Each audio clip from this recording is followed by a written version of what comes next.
Well, good evening, everybody. Thank you for that very nice introduction. Thank you all for being here.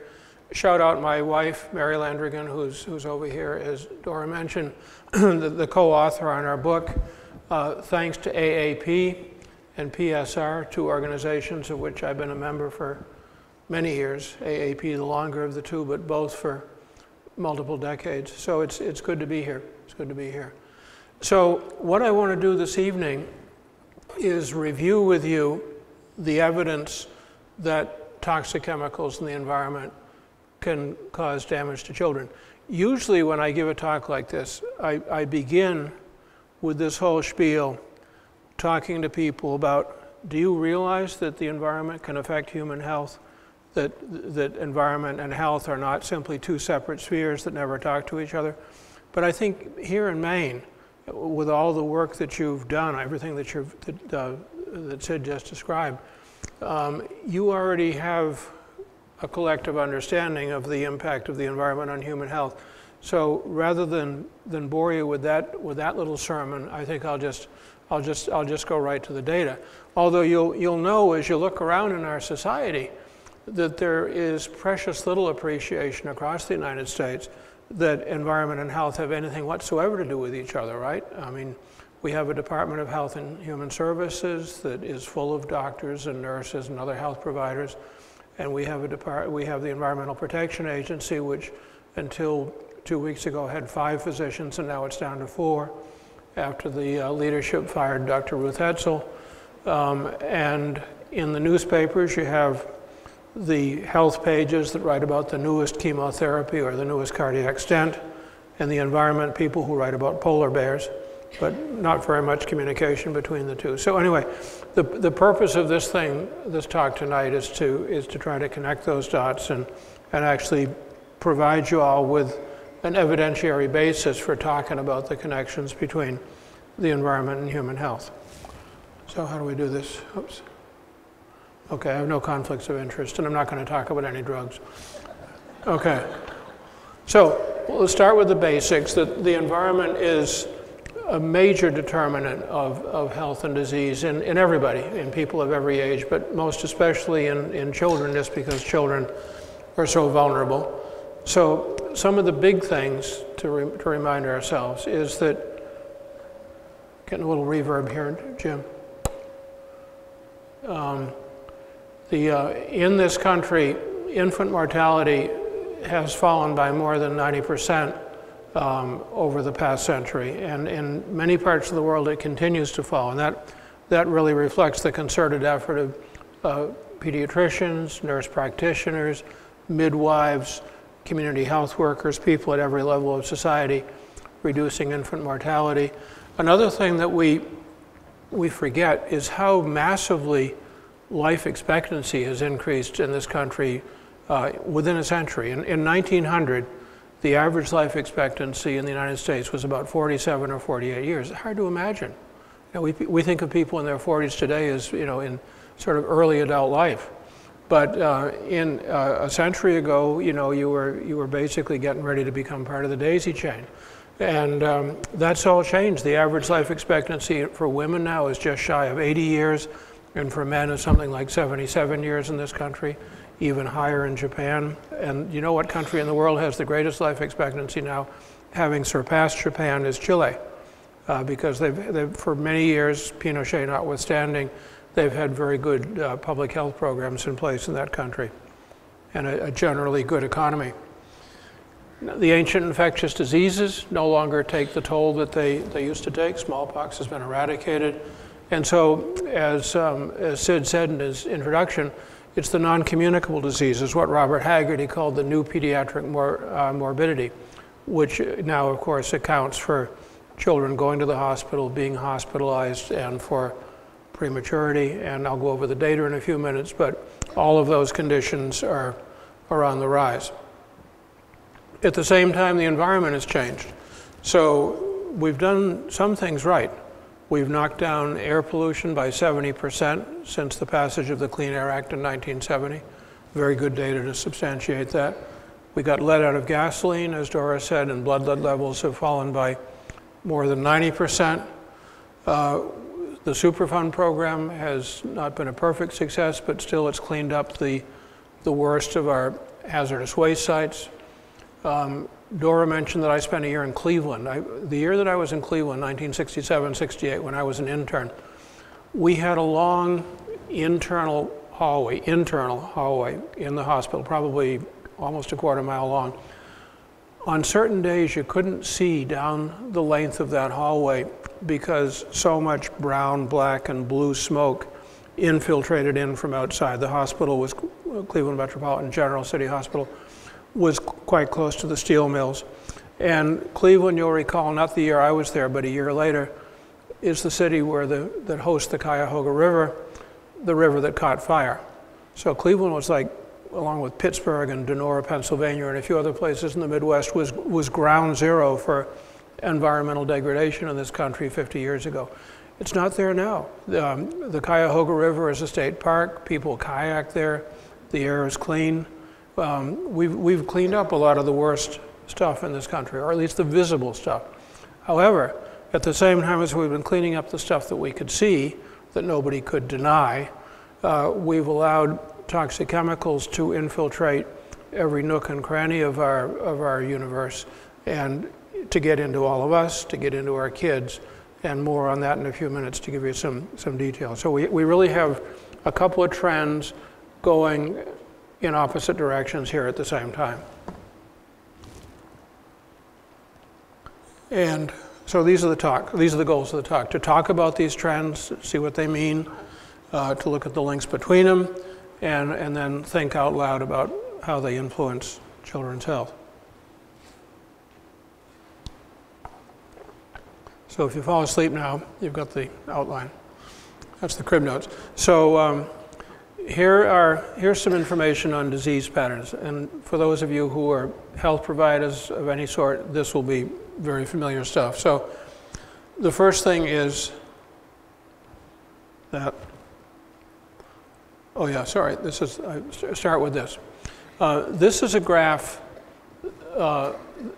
The original hangs in the office of the New York City Health Commissioner, which used to be at 125 Worth Street down in Lower Manhattan.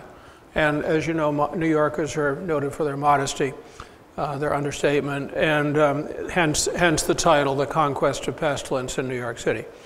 So what the graph shows, this jagged line that you see running across from left to right, is spanning the years from 1800 until almost the present. And that jagged line is the crude mortality rate in New York City, the number of deaths per 1,000 people. And there's a couple of things to be seen here. First of all, back in 1800,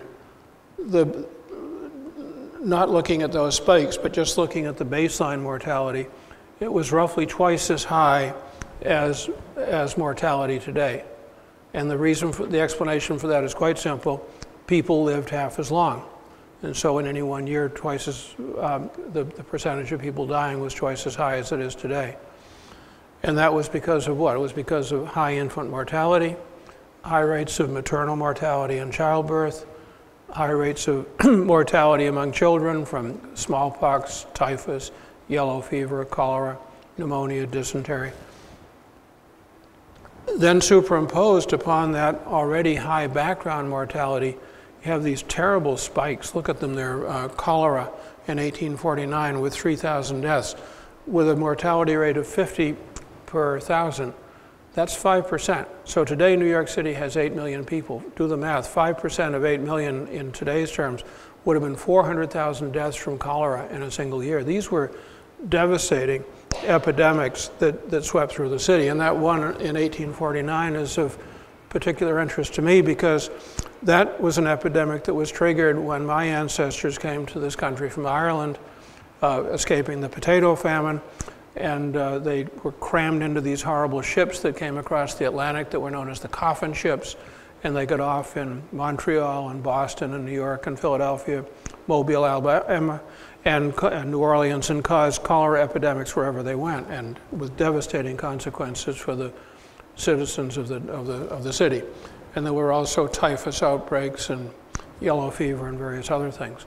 Interesting to think that yellow fever actually came as far north as New York City. You think of it as a tropical disease, but in the summer months, it used to come right up the East Coast. If any of you have read David McCulloch's biography of John Adams, he used to have to go down to Philadelphia every year to the Continental Congress. They had to get out of town by midsummer to escape yellow fever. It was a real and present danger. So then something happened. You can see starting in the mid-1800s, after the Civil War, mortality suddenly started to go way down. And this was 75, 80 years before the advent of penicillin, 100 years before the first kidney transplant, long before anybody had an ICU. So it was none of those things. And what drove down mortality at that point in time was a combination of two things, both beginning with the letter I. One was immunizations. The smallpox vaccine started to come along at that time. And number two was infrastructure, or to put it another way around, man-made or human-made environmental change on a grand scale. Specifically, aqueducts, sewers, reservoirs, and policies. Policies, for example, that limited the number of people that could be crammed into a room in Lower Manhattan because they had figured out that crowding fostered the spread of tuberculosis.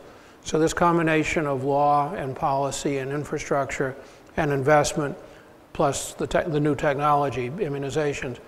And the reason that that was possible, the reason that they got their act together and invested what would have been billions of dollars in today's term in these regulations and in this infrastructure, was that people got together in 1866. You see that cartoon there? They formed the Board of Health, which was comprised of the leading citizens of the town. Yes, there were doctors and nurses, and there were probably not nurses back then, but doctors. But there were also businessmen, civic leaders, people who were scared that those diseases that the immigrants were bringing with them were going to affect them. You know, and fear, like it or not, often drives public health. And they got really scared when they saw things like that 1849 cholera epidemic, and so 15 years later, they set up the Board of Health and began to make the investments that drove down mortality over here. In this spot, I don't know if there's a pointer here, I guess not, but you can see a little spike there. That's the 1918 influenza pandemic on the downslope of the curve. Clearly a massive pandemic, and yet in comparison to what had gone before, not so big. And then finally down to the present time.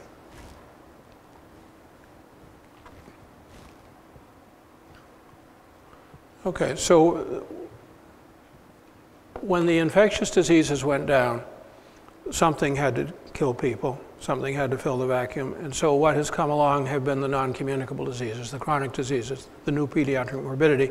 All of these diseases are going up, and the switch over, this big switch from a situation where mortality and morbidity are driven mainly by infectious diseases to a situation where it's driven by chronic diseases is referred to in the trade as the epidemiological transition. The epidemiological transition, you'll sometimes see that if you're reading in this area. And in the aftermath of the epidemiological transition, diseases like asthma have risen. So these are CDC data on the prevalence of asthma since 1980, and you can see that rates have trebled in this time, most especially in children.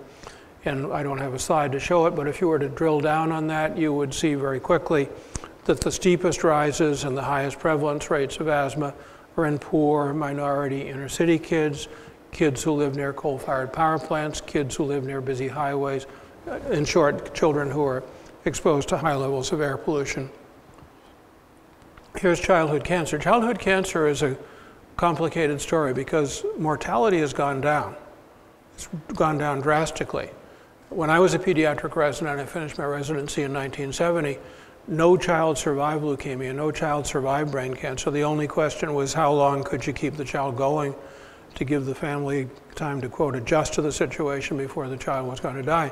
Today, in good centers, we save 70 or 80% of kids with leukemia. We save probably 50-something% with brain cancer. Obviously, the treatment is brutal, but the kids live to play another day. But even as the mortality is going down, the incidence, the number of new cases per 1,000 children, has been going up, and this is a cumulative increase of about 40%. Roughly the same for brain cancer, which of course is the second most common malignancy in childhood, and even a little bit more increase, about 55%, for testicular cancer, which is not exactly a childhood disease, but it makes its first appearance in adolescence and into early adult life. And a lot of people think that testicular cancer probably has its origins in changes in the tissues in the testes during pregnancy, that it originates in very early life. And I think it's worth saying in this day and age when there's so much focus on genetics, and people at the NIH are convinced that if we can just do very deep sequencing of the human genome, that we're going to find the cause of all human illness and the cure, of course, with precision medicine. It's worth pointing out in this context that there's no way in the world that these kind of rapid increases in the incidence of disease could be genetic. Just no way. I mean, genetic change takes generations, centuries to play out, not years and decades. At the same time as testicular cancer rates are going up, the incidence of birth defects involving the male reproductive organs are going up. These are data from CDC in the greater metropolitan Atlanta area showing that hypospadias has roughly doubled. And I don't have a slide to show it, but in the same time, sperm counts have been going down. They're down in the United States, in Europe, in countries around the world. And of course, developmental disabilities. I'm sure many of you are dealing daily with children with ADHD, autism spectrum, various other learning disabilities. There's a young woman I met outside from the Learning Disabilities Association. And these disorders now affect somewhere in the neighborhood of 1 in 6 children in the country. The most recent data on autism from CDC, the spectrum, is 1 in 88, I think, unless it's changed this year. 1 in what? 68, okay. And part of that, of course, is better recognition, better diagnosis at many levels of society, no doubt about that. But there's also a real increase, I'm convinced, going on underneath that increase in diagnostic acuity. And this is just some asthma data, autism data, not quite up to date. Okay, so those are some changes in prevalence of disease in American children. And at the same time, there's changes in the environment. So this is the number I mentioned a few minutes ago, that air pollution has come down by 70%. That grayish line tending downward from left to right across the slide, that's the aggregate level of the 6 most common air pollutants. And you can see it's down by about 70%. What happened in 1970 was we passed the Clean Air Act in this country. Does anyone remember who signed that legislation? What president? Richard M. Nixon signed that legislation. He also signed the Occupational Safety and Health Act, the Safe Drinking Water Act. It was an extraordinary period in an unlikely time. So air pollution has come down. At the same time, if you look at that green line up at the top of the slide, that's GDP, gross domestic product in this country over the same time span. Oops, sorry, backwards. And GDP has gone up by 250%, even as we've reduced air pollution by 70%, which I think puts the lie to the statement you often hear that any kind of control of pollution, any kind of environmental regulation is going to kill jobs, kill the economy, send business overseas, et cetera. The data speak louder than some of the shouting that we hear. Okay, in the same time, even as I said at the beginning, we've gotten rid of the more visible forms of pollution, but chemicals have been coming in, and chemical production is just increasing exponentially. This is a graph showing chemical production in this country from the end of World War II, which was really when the chemical manufacturing industry took off, up until 2005. The global rate of increase right now is about 3.5% per year. And if you do some simple arithmetic, you realize that translates to a doubling time of about 25 or 30 years. So that the chemical loading of the Earth's environment is just going up like this. Compounding that is the fact that today 2/3 of global chemical manufacture takes place in low and middle income countries.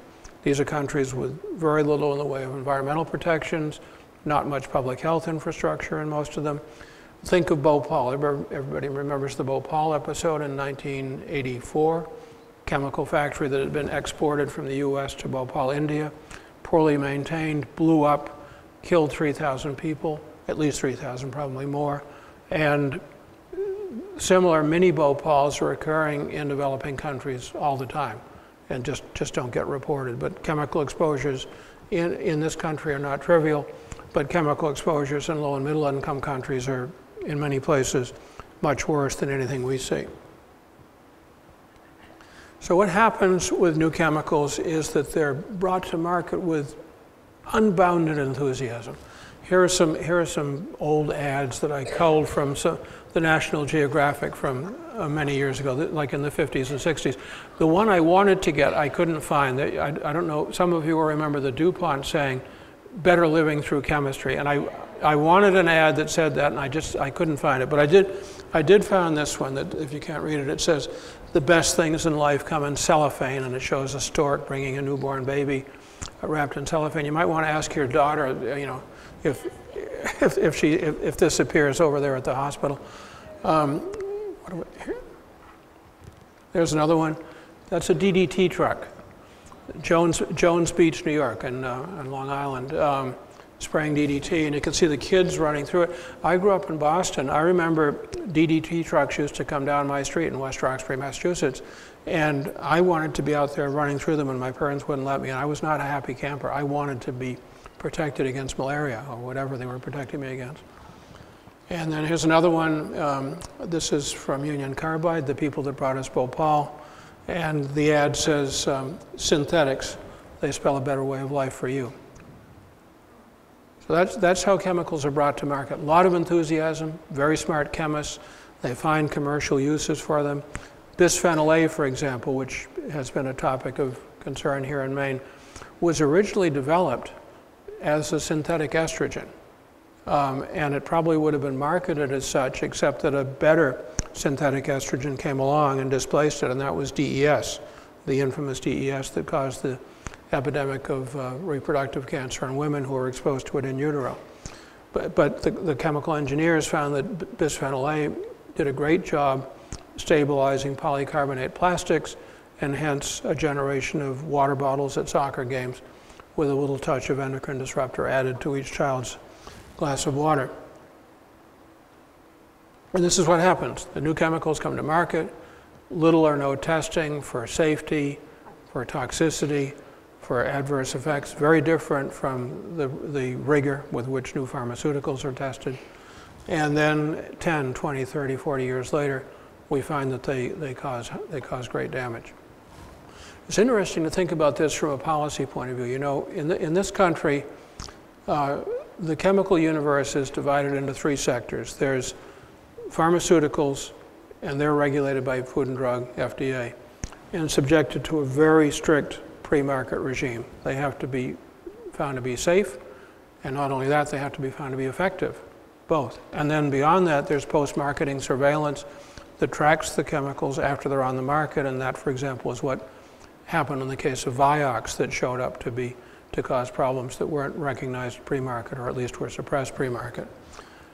So first you have pharmaceuticals, then you have pesticides, which are regulated by one office of EPA, which are not, I wouldn't call them well regulated, but they're better regulated than industrial chemicals. They're controlled under the Food Quality Protection Act, which at least ostensibly contains provisions protecting children's health. And then the great bulk of chemicals, now approximately 85,000 in number, are known as industrial chemicals or manufactured chemicals or synthetic chemicals. It's all the same. And those chemicals are basically unregulated. They come to market with essentially no pre-market testing. They're put out there. They're presumed to be innocent until proven guilty, and we cross our fingers, and our plan is called HOPE. And so here are the numbers. 80,000 chemicals out there. Most of them came along only in the last 75 years. They're used everywhere, of course. To be honest, one has to acknowledge that some of them have done great good: drinking water disinfectants, antibiotics, chemotherapy drugs, other beneficial chemicals. But the bad side is that they have not been tested. They just aren't. And all of this is magnified, as I said a moment ago, in low and middle income countries, which is where 70% of the manufacture takes place and 90% of the deaths take place. So what about kids? Where do children fit into this? Well, I think parents have known forever that kids are more sensitive to the environment than adults.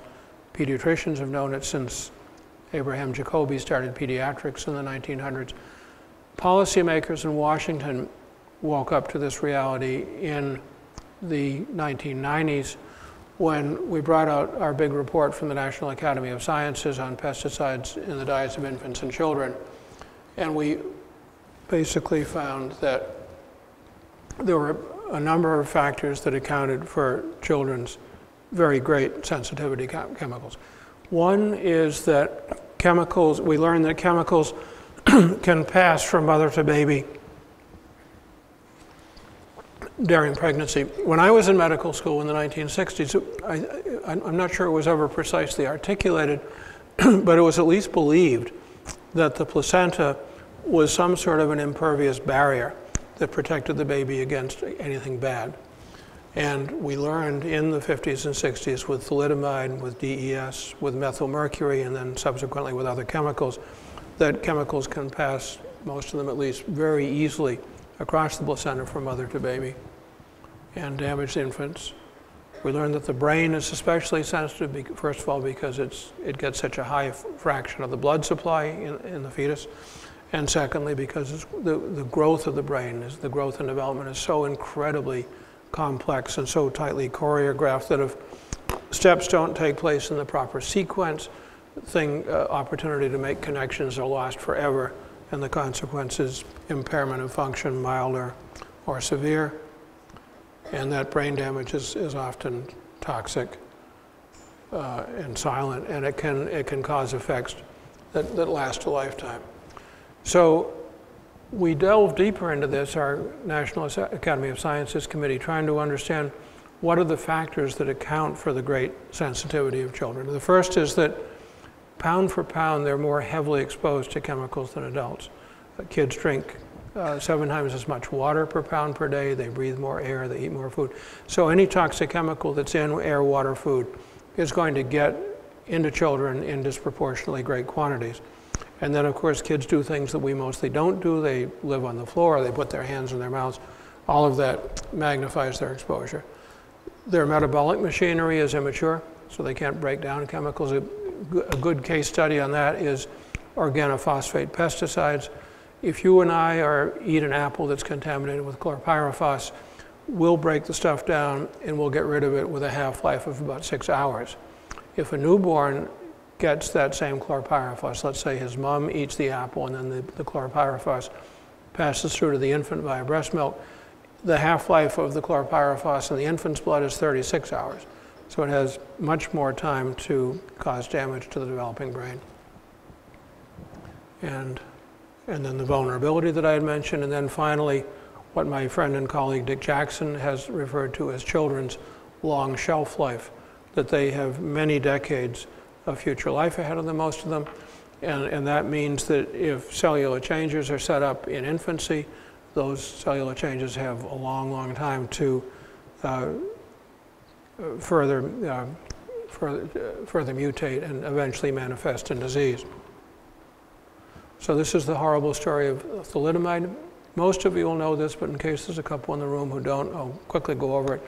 Thalidomide was a medication invented in Germany and Switzerland and marketed initially as a sedative, but found to be extremely effective in suppressing morning sickness during the first trimester of pregnancy. And so pediatricians in Europe started prescribing it. And about a year later, babies started coming along with no arms and no legs, phocomelia, like this poor little child here. And before the dots were connected, and thalidomide was taken off the market, there were about between 10 and 12,000 babies born worldwide with this condition, the largest number of them, about 8,000 in Germany. I saw one, when I was a resident at Boston Children's, I saw one thalidomide baby, and the story is that the family had been in Germany in the military, and the mom had gotten the drug. So why didn't it get into the United States? Thalidomide didn't get into the US because of one really bright, courageous physician at the Food and Drug Administration, Dr. Frances Kelsey, a Canadian physician. She had moved to the USA. She had seen some pretty fragmentary toxicologic data that was actually shared with her by Dr. Helen Taussig, who was a famous cardiologist at Hopkins. And Taussig had seen some data showing that exposure of fetal rats to thalidomide caused congenital abnormalities. And Dr. Kelsey said, let's keep this stuff out of the US until we know what's going on. One of the few times when we've acted proactively in this country to keep a drug out. It doesn't happen very often, and she took a lot of heat for it, although she was later recognized as a hero. And hence the epidemic of phocomelia didn't spread to this country. Anybody know what this is? Yeah, so this is Minamata, what's known as Minamata disease. And this is another one of those searing episodes that open the world's eyes to several biological lessons at the same time. First of all, Minamata reminded us, like thalidomide, that toxic chemicals can pass from mother to baby. Secondly, it reminded us that toxic chemicals that cause no physiological harm to the mother can cause devastating damage to the baby. And what happened here in this Minamata, which is a city in southwestern Japan, was that there was a factory that had made munitions for the Japanese military in World War II, and then switched over to making fertilizers and plastics after the war. And they used liquid elemental metallic mercury as a catalyst.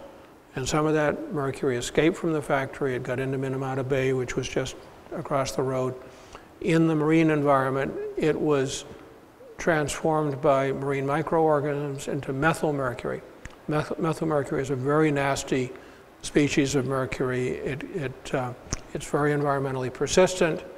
It has the property that it bioaccumulates in the food chain. So it will be present in plankton in very small concentrations, but the little fish that eat the plankton pick up all the mercury that's in the plankton, and so they have more mercury than the plankton.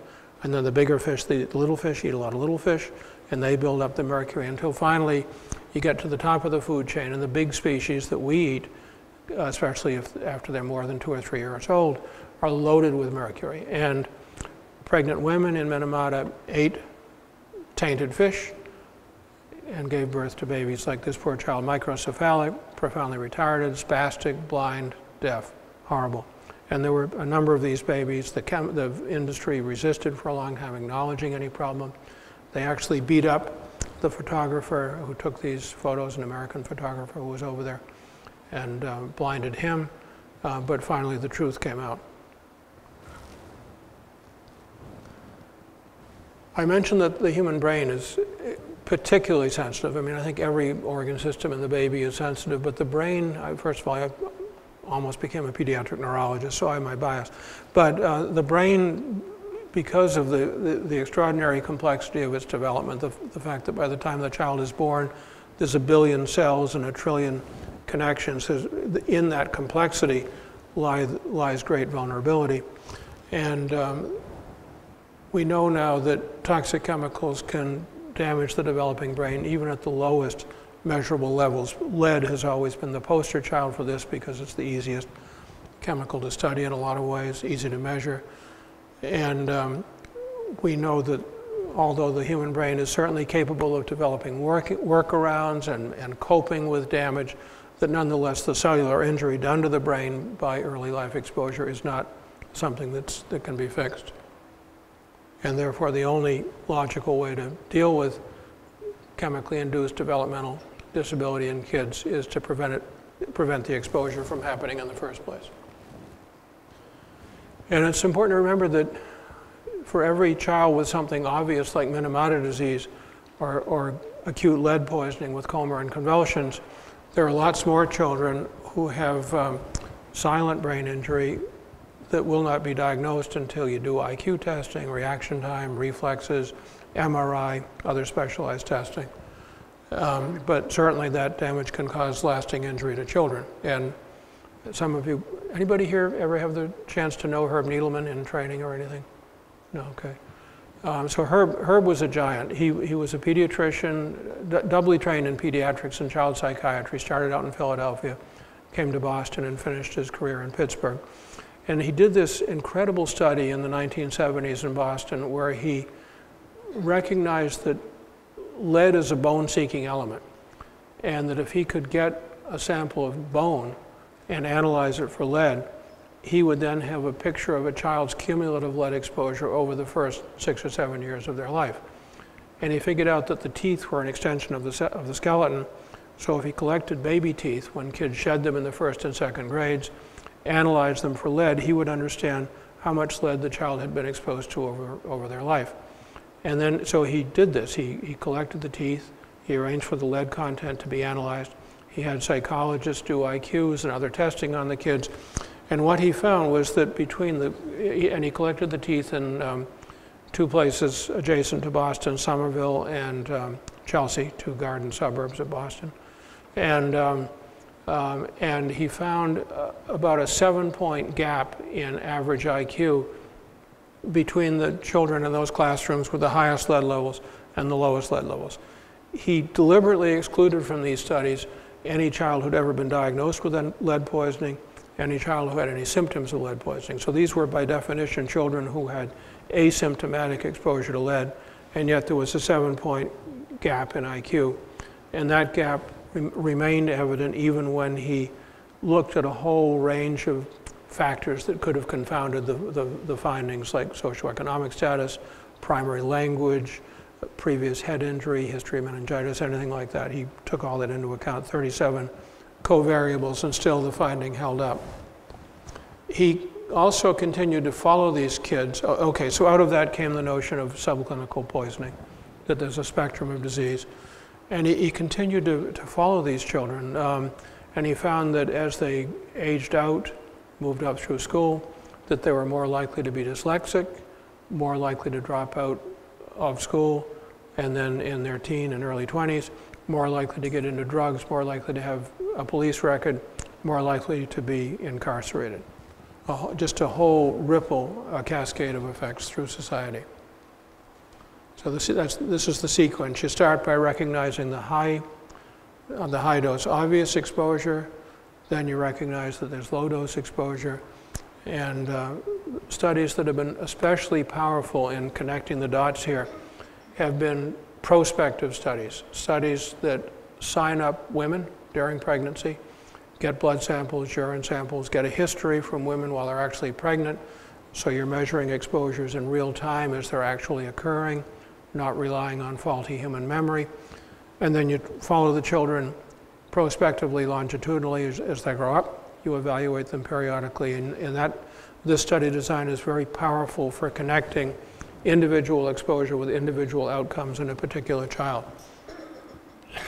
And with these kind of studies, we've identified a whole series of chemicals. I'll show you the list in a minute of chemicals that we have linked to adverse neurodevelopment through these studies. Now, something to think about in policy terms, where we're in a time in history where there's great enthusiasm for rolling back regulations, freeing industry from the shackles of EPA. It's important to think about what are the societal consequences? What does it mean for a country if you allow the children in a society, or the pregnant women in a society, to be widely exposed to chemicals that damage the developing brain? And this little graph was put together by Bernie Weiss, the late Bernie Weiss, who was a toxicologist up at the University of Rochester. I guess now that I'm in Boston, I have to say out at the University of Rochester.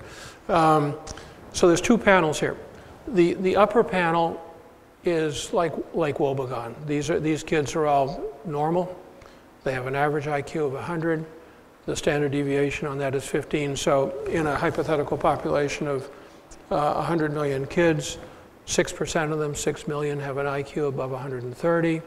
Future doctors, leaders, and 6 million have IQs below 70. If you move the average IQ south by just 5 points, and remember Herb Needleman found that it moved 7 points, but let's just move it 5 points here. You reduce the average IQ by 5 points, which doesn't at first glance sound like very much on a 200-point scale. But look what happens at the two extremes of the curve. You reduce by 50% the number of gifted kids, and you increase by 50% the number of children with problems. Think what that does to a society. It decapitates the future leadership. It loads the classrooms with kids who are underperforming, and downstream, as those kids grow up, all sorts of societal burdens are going to emerge. And it's not just intelligence, it's delinquent and aggressive behavior, dyslexic, and they end up in prison. So here's Dave Rall. Dave Rall was one of my heroes. He ran the National Institute of Environmental Health Sciences for many years, and he said that if thalidomide had caused a 10-point loss of IQ in kids, instead of causing the obvious birth defects that it doesn't cause, it would probably still be on the market today. Scary thought. So here is a list, not quite complete, but a fairly good list of chemicals that have been identified, mostly through prospective studies, to be capable of causing brain damage in children that shows up as loss of IQ and behavioral problems, starting with the oldest and best known, which is lead and mercury, and then working down to the brominated flame retardants. Big shout out to the state of Maine for banning those chemicals, bisphenol A, another shout out. Organochlorine pesticides like, organophosphate pesticides like chlorpyrifos, which was about to be removed from the market until 2 years ago. But here's the iceberg.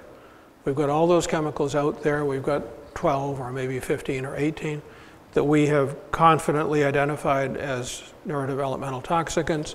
We've got a couple of hundred more chemicals that we know are neurotoxic to adult workers who are exposed occupationally.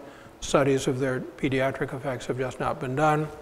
There's another 1,000 chemicals that are neurotoxic in laboratory animals whose human effects have not been examined, and then the rest of the chemical universe. And so I think the iceberg metaphor is all too appropriate. Mike was telling me that you're bringing Leo Trasandi up. What's he coming up for? November 29th, Leo Trasandi is an event in South Florida. Yeah, so Leo Trasandi is a pediatrician based at NYU. He had previously been with us at Mount Sinai. He's gotten into doing economic analyses, wanting to know what are the economic costs of diseases in children that are caused by environmental exposures. And you might say, why would a pediatrician want to know about economics? I mean, we're pediatricians, right? We're supposed to take care of kids. Isn't a sick child reason enough to do the right thing? Well, for you and me, it probably is. But if you're an elected official, it's good to be able to present data to that official showing that these diseases really cost money, that if the politician doesn't allocate resources to prevent these diseases, they're going to end up losing more money in the long run. And if you present economic data, you can give friendly politicians ammunition that they can use to counter the person who says we need a new highway more than we need a lead poisoning prevention program. You know, a lot of politics is played out in the real world, and if you can present information in the terms that are used in Augusta or in Washington or in Boston, you're more likely to get the right decision. And through a long series of calculations, Leo calculated his best estimate is that diseases of environmental origin in American children cost this country $76 billion per year. So we're getting right to the end here. We'll wrap it up in a couple of minutes. I know it's getting late. After having described all these problems, I want to leave this talk on a positive note and make the argument that with data, disease caused by toxic chemicals can be prevented. And the two key ingredients are, first of all, good science, scientific discovery, and secondly, the courage to act. We've seen this in other spheres in American life. I was in a talk just last night showing that in this country, as the number of vehicle miles per year, driven per year, has gone up like this over the past 25 years, the death rate per mile has plummeted. And the reason, of course, is seat belts, airbags, and the other safety features that we now take for granted in cars. But you might remember that a generation ago, there were lots of people that screamed out loud that imposing those restrictions was going to take away their freedom, but they lost that argument. Well, in the case, I want to talk about lead, since I was involved in it in a small way, EPA in 1976. So in the mid-1970s, the data from Herb's study, some work I had done, some other studies that were out there, were coming in and showing that lead was damaging children at relatively low levels. And EPA made the courageous decision to take lead out of gasoline. At that time, if you look at the vertical axis on the left, we were putting about 100,000 tons of lead into gasoline each year in this country, tons. And that stuff was going, and it was put in there to increase engine performance. It was coming out the tailpipe, and it was settling along roadways. It was concentrating in cities. And the average blood lead level in American kids was close to 20 micrograms per deciliter. And when I was a resident, any blood lead level below 40 was considered just fine because the kid wasn't seizing. That was the logic. That was what we knew about lead in 1970. But Herb Needleman's studies began to show that that wasn't the whole story. EPA made the decision. It was predicted that blood lead levels might fall by just a little bit. In fact, this is what happened. That in 4 years, from 1976 to 1980, blood lead levels came down by 50%. And as we got rid of the rest of the lead in gasoline and at least nibbled away at lead in paint and water, we've knocked the average blood lead level down to the point where it's now about 1.8 or something like that across the United States. It's an amazing triumph for public health. So what are the consequences of that? Well, obviously, we reduced blood lead levels, and not surprisingly, we've had a great reduction in the incidence of acute lead poisoning. But beyond that, we've had a couple of very interesting benefits that aren't as well known.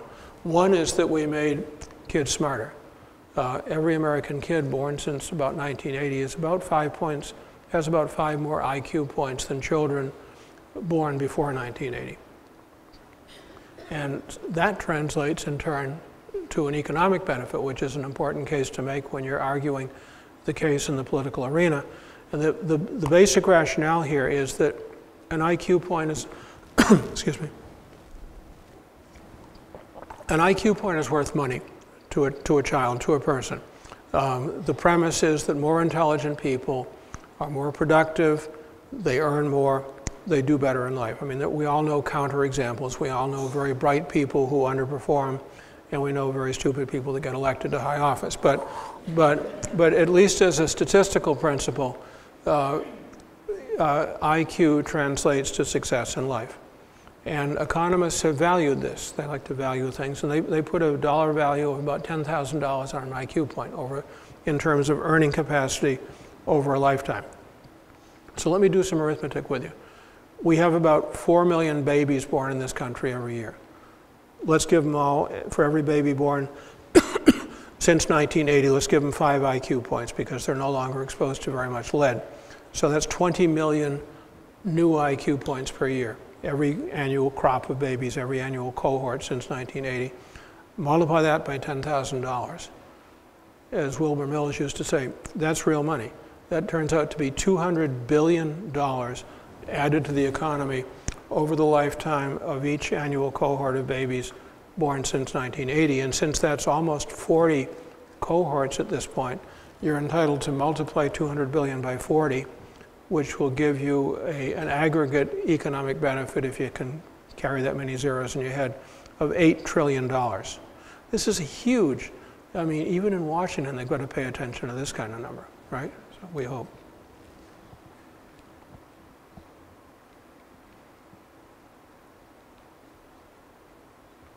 Oops, sorry. Here's one more. This is the next to the last slide. This is a slide that when I first saw it, I thought it was just absolutely the stupidest thing I'd ever seen. I first read it in Rolling Stone. This is a slide that was produced by a guy named Rick Nevin, and what he's correlating here, the 2 lines that you see dancing across the slide, are the blood lead level in this country and the murder rate. And what he's done is he's moved the murder rate over 20 years, because obviously 2-year-olds don't commit murder, but 22-year-olds do. So he simply moved the murder curve 20 years to the left so that the 2 curves are lagged against each other. And when you look at the two, and there's this extraordinary degree of similarity between the two curves. And when I first saw this, I thought, this is just absolute nonsense. But since that time, this has been repeated in various countries. You know, many countries around the world followed the American lead and took lead out of gasoline, but at different points in time.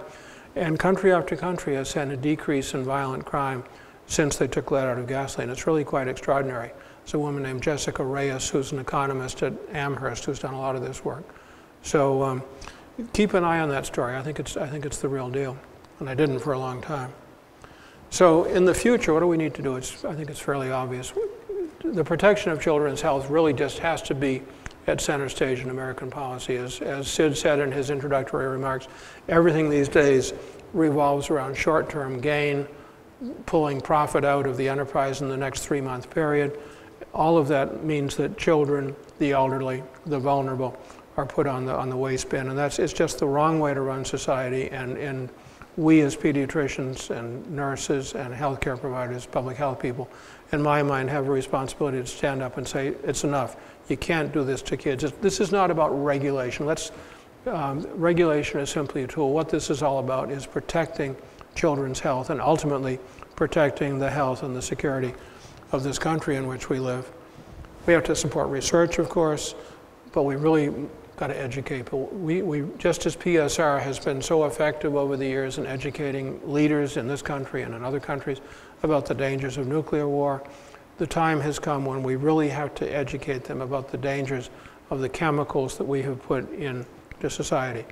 And this is a bipartisan issue. You know, it's everybody's kids, whether the child is brown, black, or white, red state, blue state, purple state. It's everybody's kids who are exposed to these toxic chemicals, everybody's children who are going to suffer, and ultimately the whole country will suffer if we don't intervene against this problem. So with that, I thank you.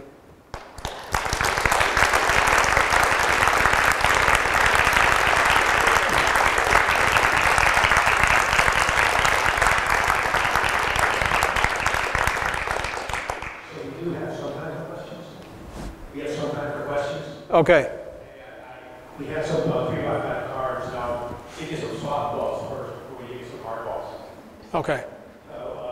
First question, are phthalates a risk in milk packaged plastic milk jugs? I'm sorry, I'm getting a lot of reverb. Are phthalates a risk in milk packaged in plastic milk jugs? Oh, phthalates. Okay, so phthalates are developmental toxicants, and they're associated with two negative effects. I'm mic'd up, yeah. They're, first of all, and prenatal exposure is the most dangerous. First of all, phthalates have negative effects on brain development. Stephanie Engel, who is one of our epidemiologists at Sinai, who's now at North Carolina, has shown that prenatal exposure to phthalates reduces IQ and increases frequency of autistic-like behaviors in kids.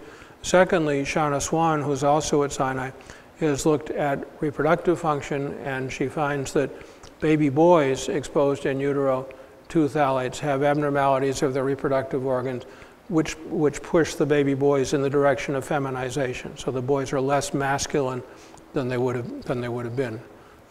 Any place where phthalates are in a food packaging, they're going to get into people: milk cartons, soup cans, anything else. There have been studies that very clearly show that people that are eating soup out of phthalate-lined cans and then over a weekend switch to soup that's been stored in glass, that their phthalate levels plummet. It washes out pretty quickly. Yeah. Second question is, how can I check my child for BPA or phthalates? How can you check your child for BPA or phthalates? Don't, is the answer. These are short-lived chemicals. They whistle in and out of the body with a half-life of 24 to 36 hours. Even if you were to collect a day's worth of urine or take a liter of blood from the child and send it off to CDC and you got a number, it would be meaningless because that reflects today's exposure, which is not the same as tomorrow's, which is not the same as the next day. The rational approach to dealing with these chemicals is not to measure them, because what are you going to do even if you find a high level? The wise thing to do is to educate yourself. I won't say read this book, but educate yourself about where the chemicals are and avoid them. Are there any safe pesticides or herbicides? safe pesticides. That's kind of an oxymoron, but there are some that are safer than others. They're not, all pesticides are not created equal. And for example, if you're out in the summertime and you're worried about Lyme disease, besides wearing long sleeve shirts and long pants, a little bit of DEET, which is not an insecticide at all, it's an insect repellent, is a good thing. In the time when West Nile virus was sweeping through New York City and people were actually dying of acute West Nile spread by mosquitoes, we had to make policy decisions about how to control the mosquito population. And we came up with a strategy that didn't exactly eliminate pesticides, but reduce their use to the lowest feasible level. So one thing we did was we were meticulous about cleaning up standing water, actually fining people who left bird baths out or trash cans full of water. We threw larvicide into the storm sewers on the streets, which is not benign, but it's more benign than a broadcast sprayed insecticide. And sprayed insecticides instead of doing broadcast spraying from helicopters, which is a complete waste of time and money, although it makes for a great photo op. Very targeted spraying in high risk areas. The trick is pesticides are a tool. Sometimes you got to use them, but you should use them sparingly, and best of all, not at all. This is sort of a political question, but if the EPA dismantles the Office of Children's Health, what can we do?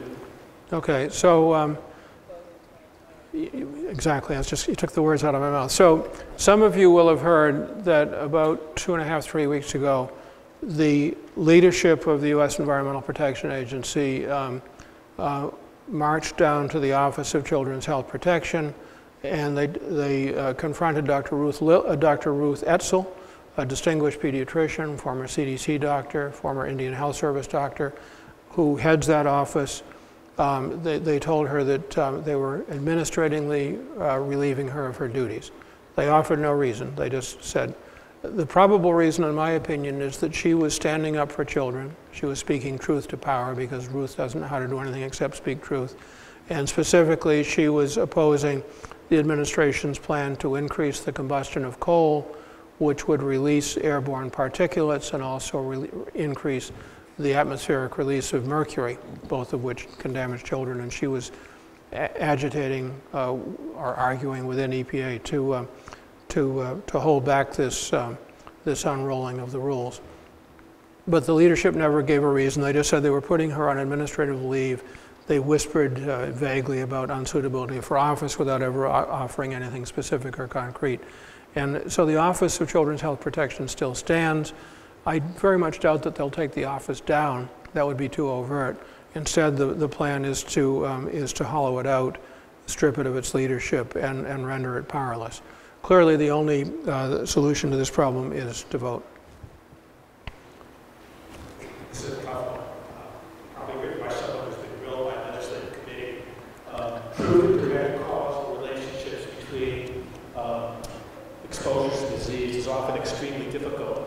Yet policymakers and legislators under pressure from polluters and the chemical industry demand such proof before making meaningful change. What can we do about this? So this is a very interesting question, and the question of what level of proof between a chemical exposure and disease, what level of proof is necessary before a society should take action to do something about reducing the chemical exposure. And if you think about it, take a more homely example from the practice of medicine. A child comes into the emergency room with belly pain. You do a physical exam. The belly pain localizes to the right lower quadrant, but it doesn't localize perfectly. It's a little squishy, maybe a little bit of stuff on the left lower quadrant too. And you have to make a decision whether to call the surgeons and take out the appendix or wait 24 hours, and you all know the risks and the benefits. And I think our action as physicians is you make the best call you can, you act on the judgment with the ultimate goal of protecting the child against a bad complication like a perforated appendix, right? So we don't apply that kind of skilled logic in national policy making about chemicals in this country. Instead, under long-standing, decades-long pressure from the chemical industry, we presume that any new chemical is innocent until proven guilty, And we demand a very high level of proof, epidemiologic evidence, toxicologic evidence, molecular evidence, before the chemical is accepted as a carcinogen or a neurotoxin. And even then, there's a great deal of pushback from the industry. The chemical industry right now, for example, is claiming that the World Health Organization is a corrupt organization because it found that the herbicide Roundup, glyphosate, is a probable human carcinogen. The attitude towards chemical regulation in Europe is very different from here. Europe in 2007 passed legislation that goes by the acronym of REACH, which is registration, evaluation, and assessment of chemicals. And the basic premise is that chemicals have to be proven safe before they can come to market. Basically the same logic we use in this country before we allow a new drug to come onto the market is now in Europe being applied to industrial chemicals. So the US and Europe are now, for the last decade, been in these two very different regulatory regimes. One consequence of that is that some of the multinationals who market things like shampoos, the same brand name in France as here, in France the shampoos will be free of phthalates, and in this country the same mark will be loaded with phthalates. So. Is there an exposure that worries you the most? Exposure that worries me the most. I think the big three exposures that I worry about, lead is still a huge problem in this country. You know, it's easy to think of lead as yesterday's problem, and we certainly, you saw from those slides, lead levels have gone way down. But we still have 500,000 kids in the country, according to CDC, with blood lead levels over 5 micrograms. We know that that level of lead is associated with brain injury in children. We all saw Flint play out a few years ago, but Flint is not isolated. There's a lot of lead out there, with paint still being the #1 source and water the #2 source. The second is air pollution. Even though we've knocked down levels of air pollution, there are still pockets in this country where air pollution is a real problem. And more recent data shows that air pollution is not only associated with asthma and bronchitis, which is sort of the obvious connection, but prenatal exposure to particulate air pollution is associated with brain injury, loss of IQ, and there's some evidence that traffic-related air pollution exposure during pregnancy pushes up the risk of autism. Some good studies out of California. And the third one is pesticides. Pesticides are all around us. The herbicide glyphosate, known as Roundup, use of Roundup has increased 250-fold. That's 2,500% in the last 30 years. The stuff is a probable human carcinogen.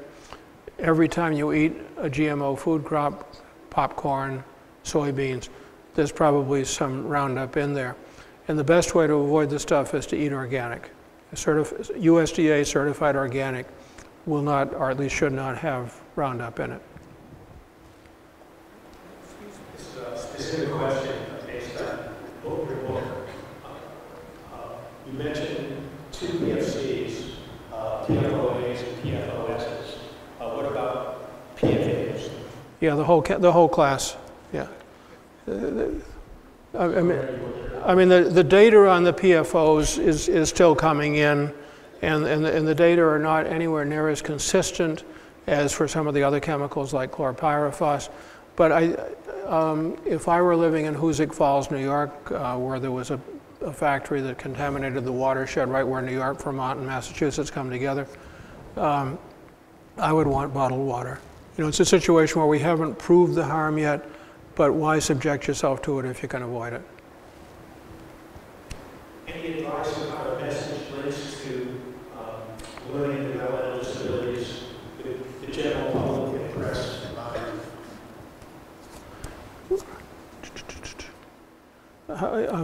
I think that, yeah, I think the issue here is pretty. How do you alert people to the connection between chemical exposures and learning disabilities in children?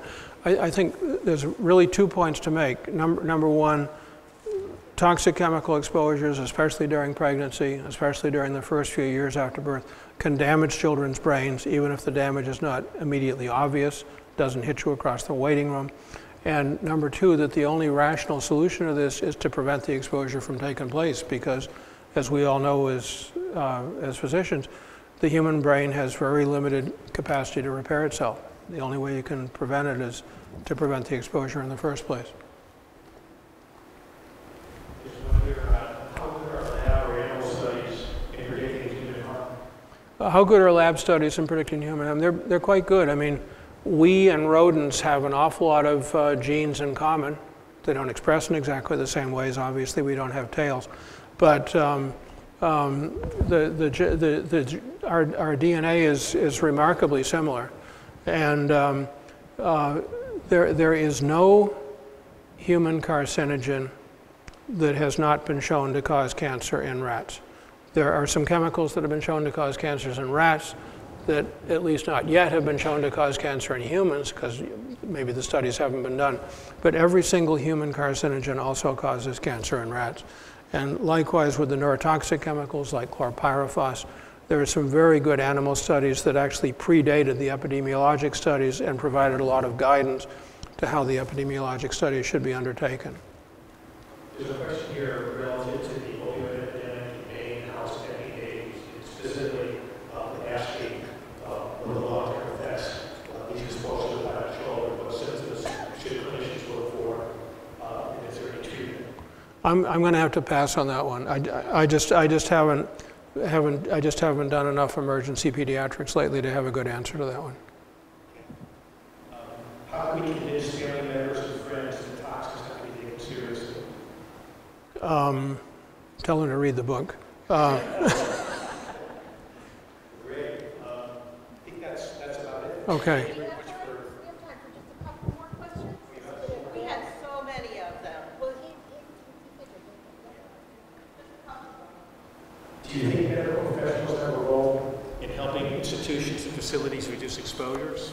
Oh, this is, Healthcare facilities? yeah, this is an interesting one. What role do physicians and nurses have in healthcare, in the greening, as it's called, in the greening of healthcare facilities? So a colleague of mine at Mount Sinai, Emily Sene, did an interesting analysis just over the past year or so, and she published it this summer, I think in July, in JAMA Open Access, you know, the JAMA online portal.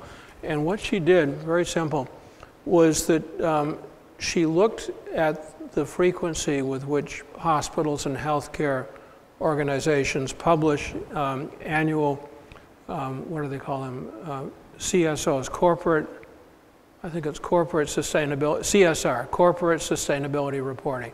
And she found that big healthcare systems, about 17 or 18%, do annual CSR reporting where they track their carbon emissions, the amount of recycling they do, the amount of waste they generate, their carbon footprint, the whole thing.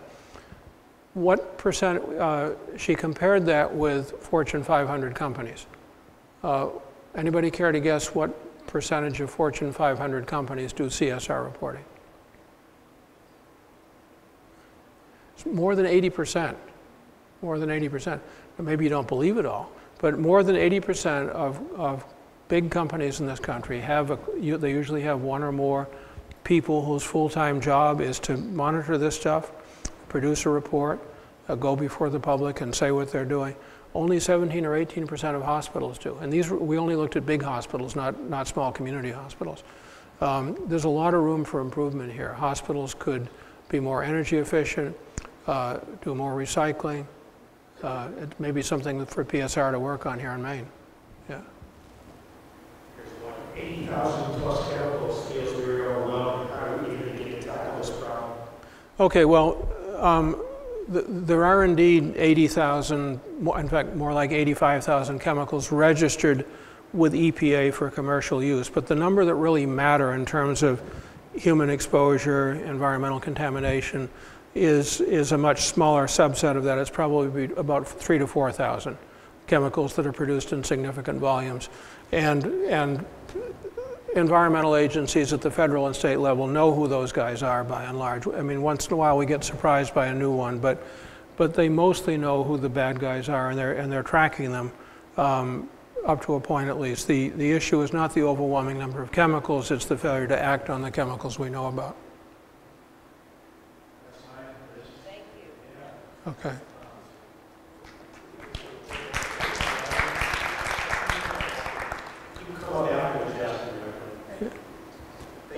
You're welcome. Okay, thank you.